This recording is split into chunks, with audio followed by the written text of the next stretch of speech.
On this episode of Locked On Lightning, we're talking about, should the Lightning prioritize offense over defense? How aggressive will the Lightning be over the summer?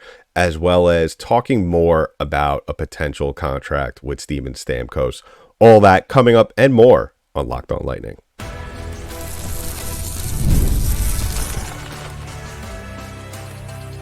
You're Locked On Lightning, your daily podcast on the Tampa Bay Lightning, part of the Locked On Podcast Network, your team every day.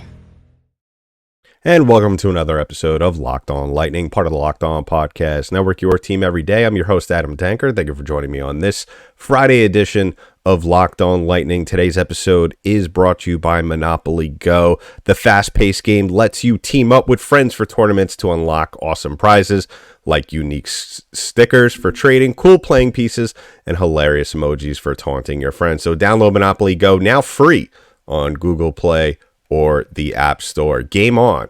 On this episode, we're talking about, or really asking the question, should the Lightning prioritize offense over defense in putting their team together this summer, as well as how aggressive will they be? We talk about Stamkos, his contract, what is he worth? We talk about all that. Before we grab any of those topics, I want to remind you, go ahead and download this podcast wherever you are following us on our social media platform, on our audio platforms, as well as go ahead and subscribe to the channel on YouTube. So the reason why I'm starting off, or really at all talking about prioritizing offense over defense, because it was actually a listener comment. And this is why I tell you all, you to comment on our YouTube channel or reach out to me on Twitter or the page on our Twitter pages or on Instagram, because sometimes it might be a topic of conversation of what you guys may or may not say.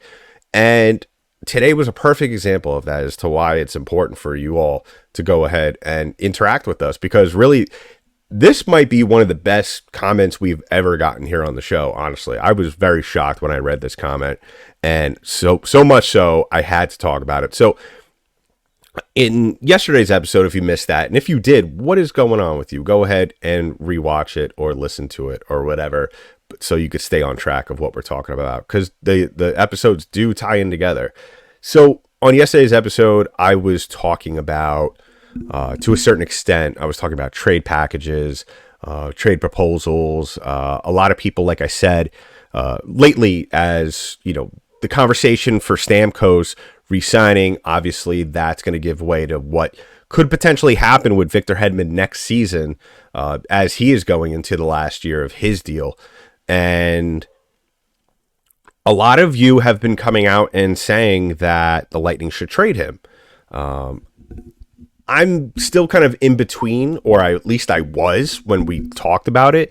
But today, this comment by one of our listeners, and it was by Josh York 3846 on YouTube. By the way, Josh, if you listen to this was awesome. You know, this was a great trade package. So Josh commented on, I'm not going to read his whole thing, but if you want to go back, it's on yesterday's episode in the comments section on YouTube. It really is. I was very impressed. So good work, Josh. So Josh basically dropped a trade package or proposal for Victor Hedman. And I'm going to list off the reasons why, the cases he makes for each piece of this deal. So he says the Lightning should make a deal with the Los Angeles Kings. We send out Victor Hedman, Valtteri Morella, and a third-round pick in 2026 for Pierre-Luc Dubois, with 33% of his contract retained by the Kings and Samuel Hellenius.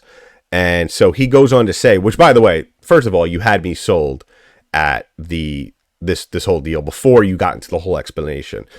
So he goes on to say, Victor Hedman would be a huge help in getting an increasingly impatient LA team over the first round hump. And honestly, a Hedman Doughty pair would be nasty. Morella is a good young forward in the Bolt system who probably won't get the opportunity he needs in Tampa, but in LA. The third round pick is to balance the trade value a bit. It could be a different pick, but this one is the one I think best suits the package. Samuel Hellenius is a 21-year-old massive and is 21 years old, massive and physical. He is a B grade prospect by, and this is Josh's words, by my estimation. If developed properly, he could make a scary bottom 6 running mate for Jeannot. And then he goes on to talk about kind of some of the issues with Pierre-Luc Dubois, about how he's been awful in LA. He's played on the 4th line at times this year. There is some talk that he could possibly be bought out early this offseason, and he would still be a restricted free agent buyout. He would probably slot in as a 2C in Tampa and make for a pretty stacked offense, with Tampa would need to compete in a world without Hedman. And my thing with that, so by the way, great work, love it. I'm going to give this trade probably a B, a solid B, just because I'm not like a fan of, I think really the Lightning could kind of swindle LA out of a second. Because like you said, and you put it perfectly, LA is still trying to get over that first round hump. They've played Edmonton 2 years in a row and just cannot get past Connor McDavid in Edmonton. And I think that you would have LA in a situation where not only are you obviously in Victor Hedman, you're kind of trading your troubles away and having to deal with that headache of a contract, but you're also getting Pierre-Luc Dubois, who we have seen him in situations where the guy could score. He is capable of putting up 30 plus goals a year. I think it really, at this point, it's just a matter of the right situation. And, Josh even said it in his explanation that the locker room in Tampa is one of the best. And we all know, you go into Tampa Bay, you fall in line, that's what you do. And that's really a testament to all the leadership that Tampa Bay does have in the locker room. And that leadership wouldn't necessarily suffer if you're trading away Hedman, because you got Stamkos, Cooch, list goes on, point, Hagel, who's pretty fallen in line, Sergachev, all those guys. I mean, we could go on all day talking about the leaders on this team, not to even mention, Vasilevsky. But I think this is a great opportunity. I mean, the likelihood of a deal like this happening, I'd be pretty shocked. Then again, Julien Brisebois has shocked me before in this podcast, as well as most of you, with some of the deals, especially Anthony Duclair. But I think it brings up a valid point, especially in today's kind of somewhat slowly changing NHL landscape, is that, would it be hurtful, even though the Lightning, would it hurt, even if the Lightning, we all know they didn't have the best year in terms of playing defense overall as a team. Would it really be the worst thing? Especially if you get the Vasilevsky you got this year, next season, would it be probably the wiser thing to maybe prioritize making a big splash of a deal, kind of like this, Pierre-Luc Dubois, taking the gamble, where you're also trading away really an aging Hedman, where, yes, like I said on yesterday's podcast, he has had his moments this year where he has shown us flashes of his prime self, but sprinkled in between those flashes has really been mediocre, even subpar performances from him, to where really he looks like he's 1,000 years old out there. And I saw a funny comment also today, on, I think it was on that same video, where someone actually commented it, saying that without Hedman, the Lightning don't make the playoffs. And I'm sorry, you're absolutely wrong, because really at the end of the day, the Lightning don't make the playoffs if Nikita Kucherov has a phenomenal season, Art Ross Trophy season, and hopefully will be considered a Hart Trophy season eventually. But I think that it wouldn't be the worst thing in the world if the Lightning make it, like I said, a big splash trade in the offseason where they bring in more offense, you shore up, the middle of the ice for yourself. You could never have too many good centers, because I look at it this way. You don't have to worry kind of playing the shuffle. I mean, you're pretty solid down the middle if you bring in Luc Dubois. Also, the other thing is that, you could kind of move Cirelli up to the first line full time, or even move, or even if you feel better about having Luc Dubois on the third with Esamont, and let's say Chaffee, that's still a very good line. And then if you want to add more defense, which you still could, because really you're getting Dubois for, I think, really kind of for what his potential can be and what we've seen, you're kind of getting him for a discount, really. And then if you want to go out and bolster up your defense, which you definitely need to do, you could go out there and you still have some money to spend and figure it out and kind of fit the pieces over here and there. I think that, like I said, the Lightning for his, and I kind of alluded to this yesterday, for his, as bad as the Lightning look defensively, especially with their defensive pairings, they're really not that far away from shoring things up. Some of you may not agree with that statement, but it's true. I mean, you look at just what they have now. Sergachev, I think he's going to be a certifiable. He's really going to take over Hedman's spot if you really think about it. You trade away Hedman, you fast track Sergachev into that number one defenseman spot, and Cernak, he's going to be kind of a weird piece to kind of move or figure out where you really want him. Like I said, I wouldn't mind having Cernak on that third line with Lilleberg. That wouldn't be a bad pairing right there. And then you kind of fit the pieces where you need to fit them, whether you go out and get a Pesci, or you go out and get, I don't remember some of the names I dropped yesterday, but I said that, it wouldn't be the worst thing in the world if you throw those guys on the first or second line, even a second line defenseman, and then you kind of just figure it out, like I said, as you go along. And you also have Darren Radish, too. Darren Radish would most likely play on the first line with Mikhail Sergachev. So for as bad and as many holes as we see in this defensive pairing through these three lines, it's not something that cannot be solved in an offseason. And it's not going to be a difficult thing to solve, I really think. Maybe I'm oversimplifying it, but at the same time, sometimes you got to shoot your shot in the offseason instead of, going at the trade deadline. Why not address both problems at once? And I think that really Josh's proposed trade that he put out there on yesterday's episode's comment section really addresses that. And I think that really, that's something. I don't think it's going to happen. I mean, if it does, we'll probably have Josh on the show to talk about it. But yeah, let me know in the comments section below. I mean, what are your trade proposals? Because I know Josh isn't the only one. I know we got a ton of you who are armchair GMs who want to bust out your best deals. So let me know in the comments below this video, and I'll talk about them next week. I'll talk about all of them. I'll go one by one each deal. So let me know in the comments below. And so coming up in just a little bit, we're going to talk about how aggressive Tampa will be and why. We'll talk about that coming up in just a little bit. But first, I want to talk about our first sponsor of today's show, and that is our friends over at FanDuel. Now, it's winner take all time here. We all know that in the NBA and the NHL. And FanDuel's giving you a shot to bring home a big win of your own. Right now, new customers get $150 in bonus bets with any winning $5 bet. That's $150 to bet on spreads, money lines, player props, and more. Visit FanDuel.com/lockedon and make every playoff shot count. FanDuel, America's #1 sportsbook.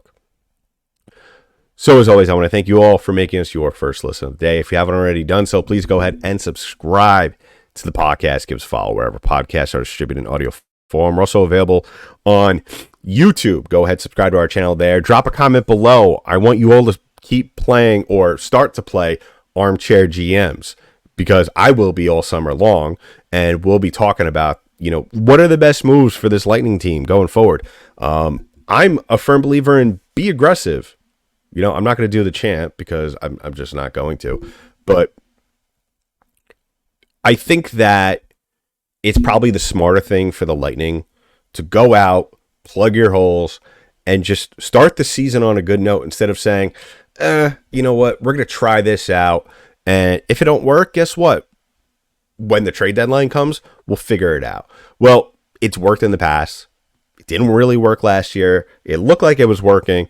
And then we go to the playoffs, and boom, all the flaws come to the surface. So why not go out? And I think that the Lightning are in a better situation going into this offseason than they probably were in last year's, because, you're kind of going in last year's offseason. You're kind of like, well, it didn't work out, but we still believe in this group. And I still think the Lightning believe in this group. Don't make a mistake about it. But I think that having, and some of you may not think this, but I think having those 3 picks in the 7th round this year coming up, it's really going to help them out. You know, it might get you a 4th, it might get you a 3rd, it might get you a couple of minor leaguers.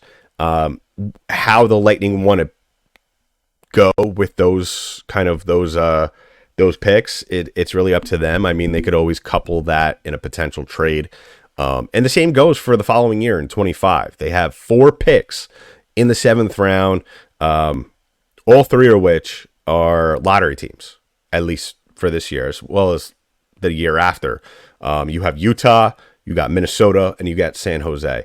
Chances are all 3 of those teams, maybe Minnesota might surprise some people, but other than that, the Utah pick, the San Jose pick, they're not going to be any good. They're going to be high picks in a 7th round. You could probably package those away if you could try with maybe one of your earlier picks and maybe like a Victor Hedman or an Eric Chernak, take your pick, whoever you wish to see leave the Lightning in the offseason. Definitely include those in a trade package. As to who you could possibly get, I mean, that's still yet to be seen. I'm sure this offseason we're going to get a ton of chatter, especially as soon as the Stanley Cup final is concluded. We're definitely going to see a lot or hear a lot of chatter about guys wanting to switch places, kind of just whether it be kind of a change of scenery kind of thing, or just kind of like the I don't know, maybe some guys are unhappy. They didn't feel like, they didn't feel like they're in the right spot in their careers and in the right places. And the Lightning could take full advantage of that. We hear it every summer, guys not happy in their situations and they just want to get moved, or they're in a contract dispute or whatever the case may be. It could be a plethora of reasons as to why guys want to change teams and cities and all that stuff. So the Lightning could take advantage of that. And I think that really but at the end of the day, they got to be aggressive with that. As much as we could sit here and say, hey, the Lightning, it's great. They got a lot of late round picks, especially in the 7th. Honestly, having those late 7th round picks, those aren't really going to do a lot for you. All you're really doing, and I feel like this is what JBB is doing, he's just stacking those 7th round picks so he could package them away for either an earlier pick or in an earlier round, or maybe something in a trade, for a team that maybe has like a player that they know they're not going to win there and they're still in a good spot in their career where they could be productive and go to a team that's kind of like in need of a couple of players, as like the Lightning are.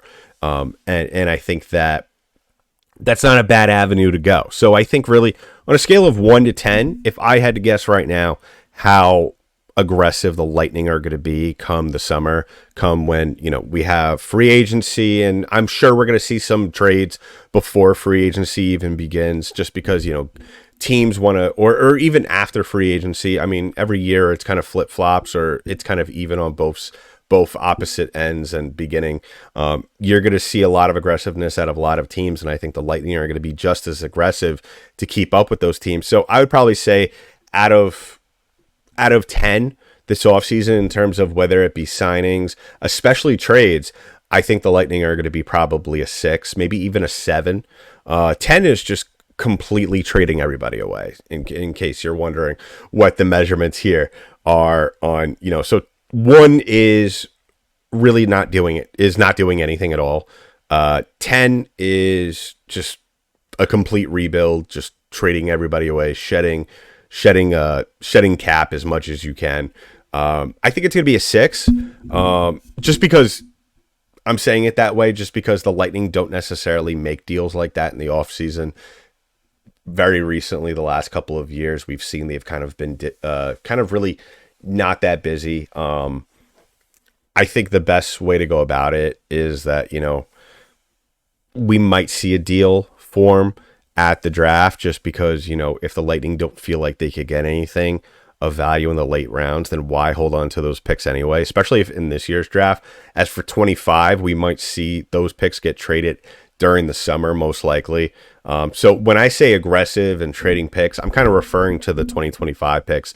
24, I mean, it's kind of a toss-up right now. So, depending on where everything lands after the Stanley Cup final and where teams fall and where they are in the draft, it's really we can't really guess or really try and formulate a prediction right now. So stay tuned for that, as we'll talk about that when the time comes. But yeah, I think the Lightning are going to be pretty aggressive compared to years past this upcoming offseason. So just coming up in just a little bit, we're going to wrap things up with what would a Stamkos contract look like.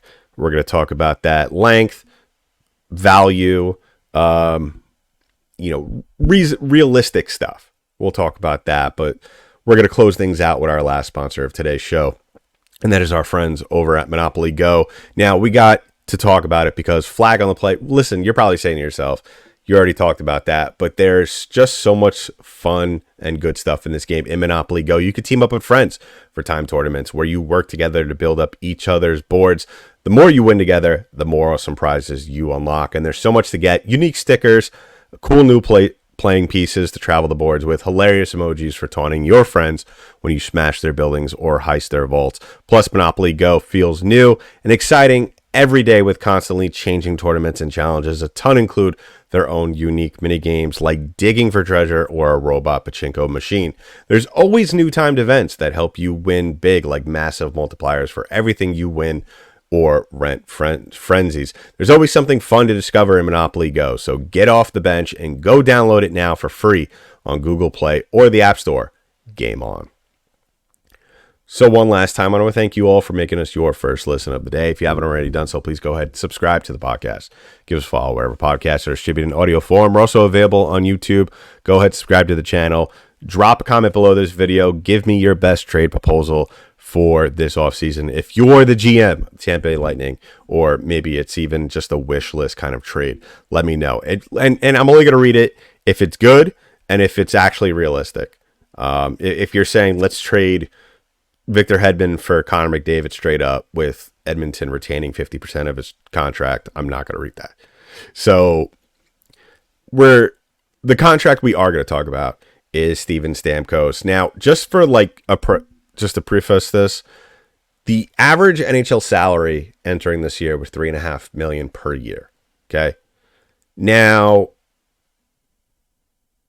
why am I saying that? Is because I don't think he's going to get that. Obviously, he is worth way more than that. He still has a lot left in the tank for his career, honestly. I think that we at least will see 2 more years out of him in which he really puts up, 40 goals, close to 100 points.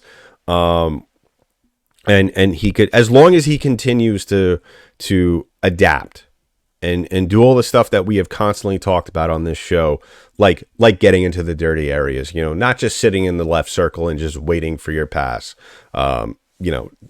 not that stuff, because like I've said before, that slows down the team, and the goaltenders are way better than they've been in the last 10 years. The offense is better, but I think that the goaltenders, just because the offense is getting better, the goaltenders are also getting better.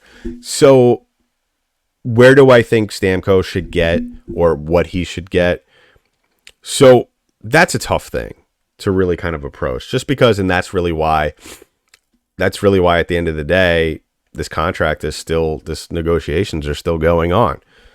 He's 34 years old. He just turned 34 back in February. And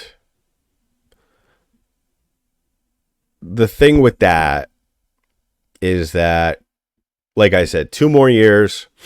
By then he'll be 36. And a lot of guys, for the most part, tend to slow down around their 35th year. And when I say their 35th year in the league, I mean the year typically they turn 35. And I think that, sooner rather than later, possibly, and I say 2 years out of maybe just wishful thinking, but I say that because it's no secret, and I hate to bring this up, but it has to be said.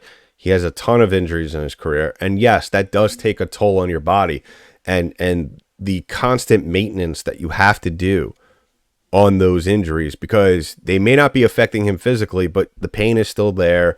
The recovery time is still needed, and you still have to keep up with the muscles and tendons and everything that goes with that to keep it, ready to go and keep yourself ready to go and healthy. And like we've stated, Stamkos has done a phenomenal job since tearing his abdomen back in 2020 of really staying healthy. And, it'd be a shame if, after he's strung together 4 good seasons,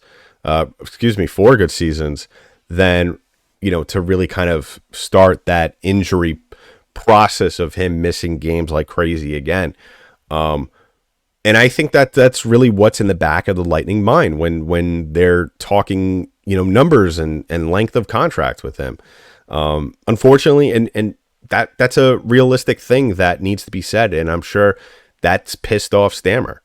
But it's a realistic thing it's a realistic concern. I think not only that the Lightning have, but the fan base does. But I think if I had to offer Stamkos a deal, I would say, let us give you 5 flat AAV for 3 years. And with maybe an option for a 4th. Or even if you want to go lower, because I'm sure Stamkos at the end of the day wants length. I think at this time and at this stage in his career, he's made his money. He understands that the team needs to continue to improve, and he obviously wants to win for the rest of his career while he's here. He doesn't want to be here and his contract sort of kind of be part of the reason as to why he's, they're not contending for championships. And I'm sure that's something that he's keeping in mind as well. He even said it, that's part of the culture in Tampa Bay. And it's 100% true. But I think that really it's a sensitive subject, and I think that the Lightning are going to eventually overpay for him because they don't want to risk him walking and throwing up his hands and saying, screw this. But I think that the smart thing to do, you give him 5 years, or like I said, maybe 3 with an option for 4. And you chalk it full of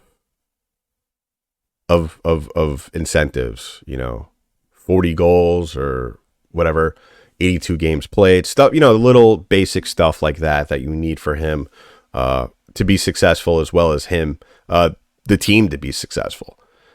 And I wouldn't be surprised, when it's all said and done, if and when they do agree to a contract, because I'd be very shocked if he walks, that he does take somewhat close to the league average, 3.5.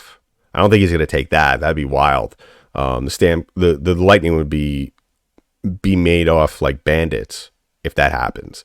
I think more so the lowest he'll go is probably 4.5, maybe even a little closer to 4. But I think that if that's the case, he's getting definitely 5 years. And of course, a signing bonus and stuff like that. And I think that's the way to go about it. I don't think that's what's going to happen. That's why I said closer to 5.